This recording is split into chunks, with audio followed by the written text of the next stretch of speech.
सदर bar association अरफाजुल अफकार advocate और general secretary bar association आमर कालो ने जीत के बाद तमाम वकला बरादरी का शुक्रिया अदा करते हुए कहा कि बेंच और बार का तकद्दुस बहाल किया जाएगा जो साबका अदवार में मजरूह किया गया। बार को एक मुनज़्ज़म अदारा बनाएंगे, बार को लूटने वालों से पाई पाई का हिसाब लेंगे। बहुत जल्द बार को खूबसूरत लाइब्रेरी, कैंटीन, चैम्बर के रास्ते बना कर देंगे।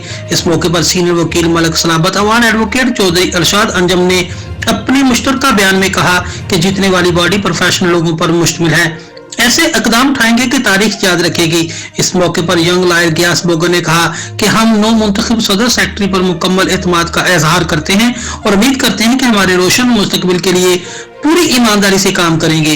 बार के नौ मुंतखब ओहदे दौरान सीनियर वकला यंग वकला ने इस बात पर बहुत जोर दिया कि जाली वकीलों का पूरा मुहासबा करेंगे और बार में इनके दाखिले पर पाबंदी लगाएंगे।